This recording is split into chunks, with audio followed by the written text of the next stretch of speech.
There's a fire in the headlines, smoke in the sky. Dreams are collapsing, and nobody asks why. The rich raise their glasses, the poor raise the rent, and the truth gets buried with the money they spent. They sold off the factories, gutted the towns, called it freedom while they burned it all down. Tariffs and threats like a madman's parade, and the workers just watch while their futures decay. We're standing on the brink of disaster. The world's spinning faster and faster. If we don't rise now, we may lose it all. To greed, to war, to a tyrant's call. Oh, the soul of the nation is under attack. If we fall asleep, we may never come back. They shout about greatness, but whisper in code. Blame the broken while they steal the whole load. The law's been for billionaires, justice runs cold, and the promises rot like the lies that they told. Now they're arming the borders and silencing truth, feeding our anger, corrupting our youth, while behind the curtain they broker the deals, and the weight of the silence is all we can feel. We're standing on the brink of disaster. The lies echo louder and louder.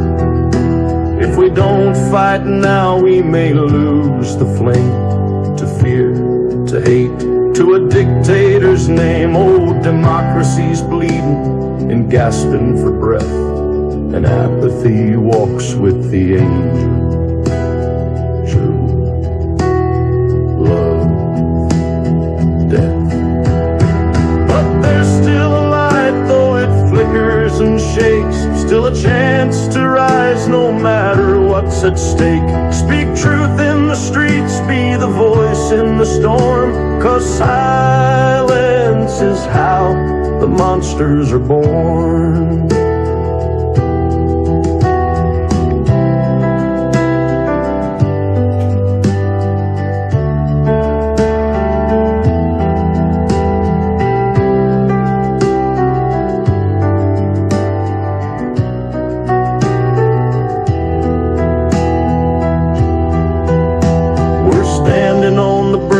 Disaster. This is the now, not the hereafter. If we don't stand strong, we may lose the fight to shadows that flourish when we turn from the light. Oh, this is the moment, the time, the last call. We rise together, or we all fall.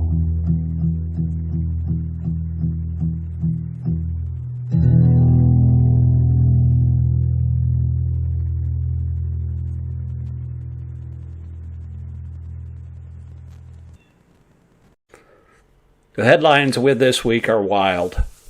Trump is threatening nutso tariffs against America's traditional trading partners, although none for Russia, of course, demanding that our allies proclaim their willingness to go to war with China, and, along with his billionaire buddies, looting our government while immiserating small business and the American middle class.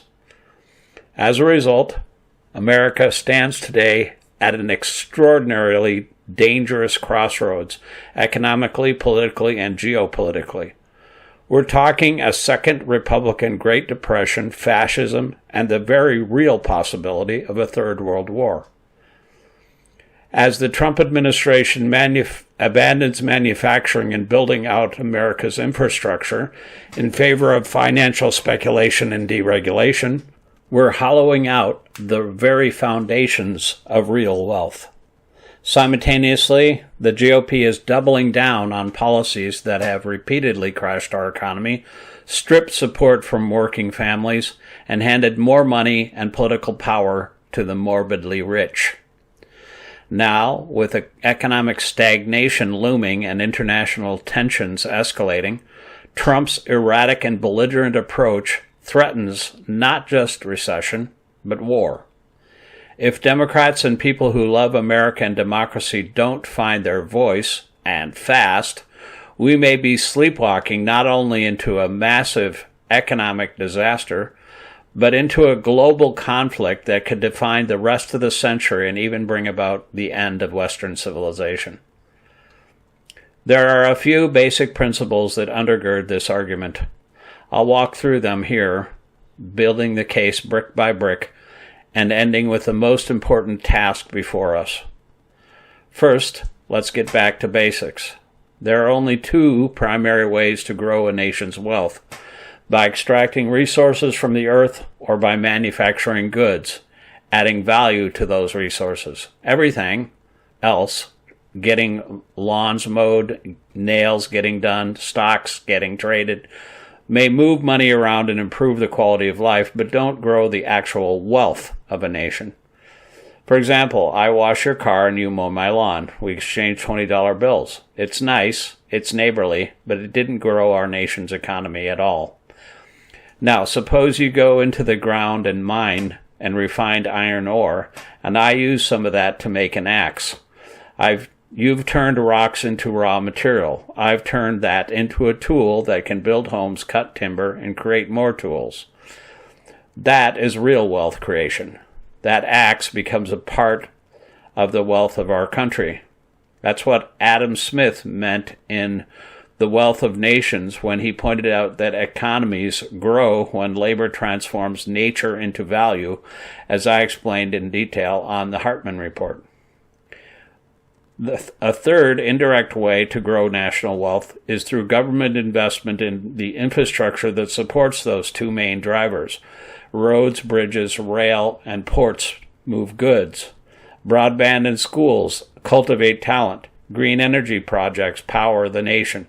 Free college, health care, paid sick leave, and maternity leave make for a healthier, more educated, and thus more productive workforce. Strong regulation prevents scammers, monopolists, and fraudsters from distorting or hijacking markets. Without these supports, especially when the bulk of national income is being siphoned off by the morbidly rich, productivity slows, innovation stalls, and economies become brittle. History is replete with examples of this type of collapse, from ancient Rome to Europe to stumbling into World Wars I and II.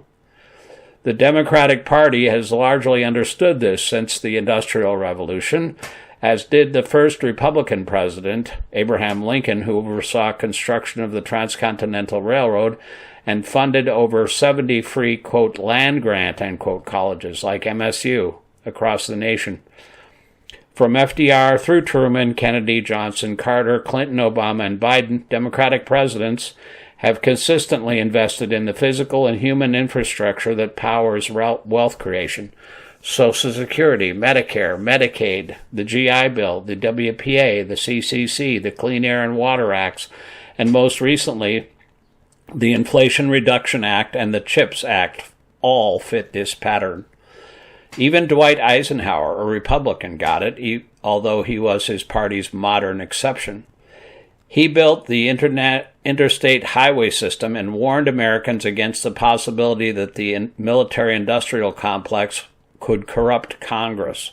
His vision was of a balanced, productive America, not one dominated by war profiteers and Wall Street gamblers. But the Republican Party since 1920s, with the exception of Eisenhower, has marched in the opposite direction. From Coolidge to Hoover to Reagan and Trump, they've pushed a different story, that government is the problem and taxes are theft. Reagan kicked off the insanity with his massive tax cuts and neoliberal rhetoric. He didn't just demonize the government. In 1983, he legalized stock buybacks, something previously considered felony criminal stock manipulation. This move transformed American corporations from engines of productivity into tools for enriching shareholders and executives. This launched a massive shift in our economy. Financialization began to replace manufacturing as a central engine of growth. Instead of making things, our largest corporations became obsessed with gaming markets, flipping debt, and enriching insiders. Wall Street and monopolies, also allowed by changes Reagan made in our law, overtook and then devastated Main Street, and the real wealth of the nation thus started to stagnate. At the same time, Republicans attacked the very institutions that supported productivity. They gutted unions, fought to privatize Social Security and Medicare with their, quote, advantage, end quote, scam, deregulated the banking and energy sectors, and worked tirelessly to cripple the regulatory state. When Obama created the Consumer Financial Protection Bureau to prevent another financial crisis, for example, Republicans moved swiftly to kneecap it. Under Trump, they've largely succeeded. Now Trump is back, and he's doubling down on Reaganomics with a vengeance.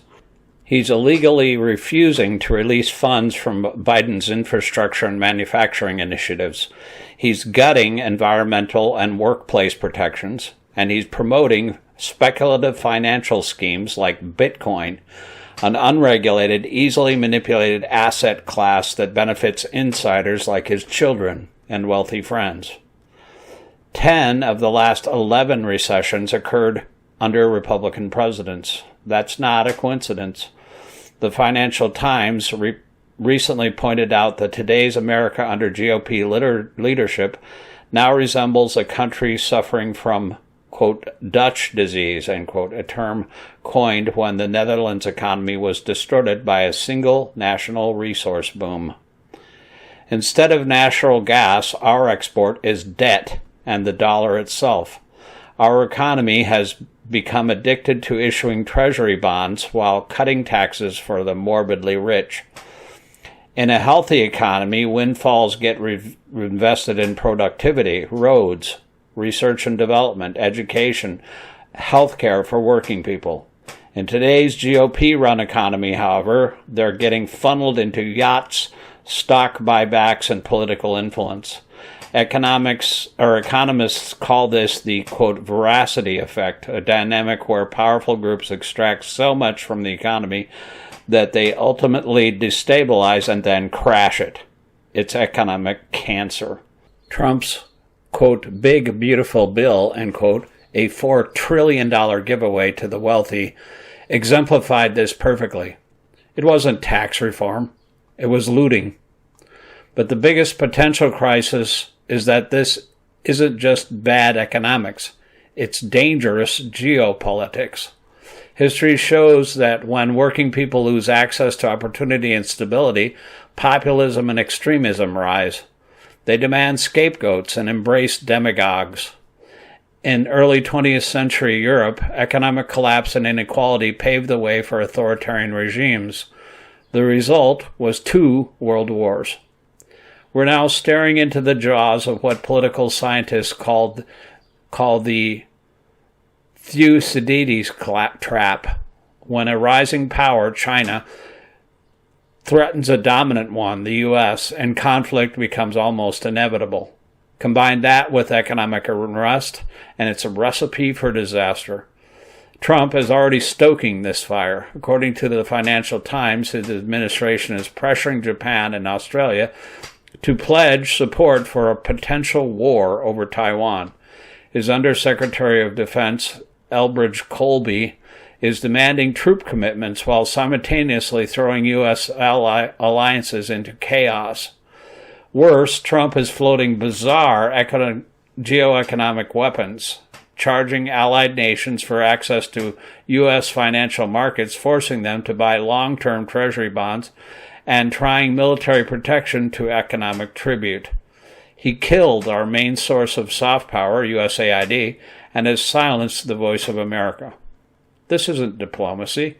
It's shakedown politics dressed up as strategy. As the Financial Times reported, it's part of Trump's wider attempt to abandon cooperation in favor of coercion. These are the hallmarks of an empire in decline, and that amplifies the danger of both domestic fascist takeover and a third world war.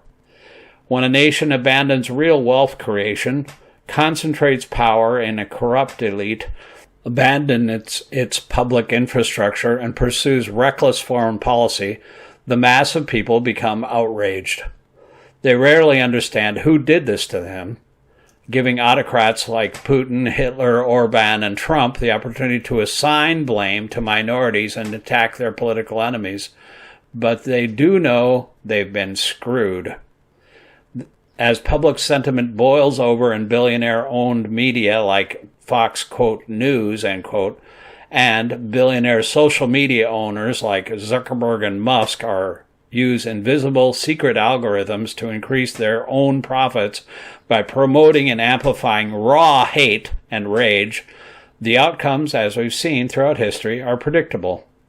Minority and political scapegoats are blamed, borders are militarized, political violence explodes, journalism gives way to propaganda, financial crashes trigger democratic backsliding in the name of, quote, emergency measures. War looms. This is the road Trump and his toadies in the GOP has put us on. Trump is poisoning our economy while destabilizing international diplomacy. He just fired 1,200 career professionals from the State Department, crippling our ability to engage in diplomacy and maintain peace. He's wrecking the low-wage workforce and our food supplies through immigration crackdowns and ICE raids. He's slowing growth and destroying small businesses with tariffs and erratic trade policies, all while planning to expand ICE into an unaccountable, masked, nationwide, secret police-style paramilitary force that is already being used to suppress dissent and attack Democratic politicians, while it continues to terrorize immigrant communities. Democrats and people of conscience must do more than hope that courts will stop this. The courts will not save us. We must speak out with moral clarity, economic fluency, and relentless courage. We must call this for what it is. It's a full-scale assault on our economy, our democracy, and the world order that's prevented a third world war for nearly 80 years. We must make it clear that Biden's investments were beginning to rebuild our productive base, and Trump is trying to salt the earth. And we must act. Talk to your neighbors, write letters, post on social media, show up to town halls, demand that your representatives speak the truth. If we don't, the noise machine on the right will define the narrative. If we wait, it may be too late. July 17th will be another huge opportunity. Please show up. The 2026 midterms aren't just another election, and neither are the hundreds of state and local off-year and special elections that will be happening this year. They may be our last chance to change course. We could lose more than our democracy. We could lose the very idea of America, and with it, the peaceful world we've anchored since 1945. Tag, we're it.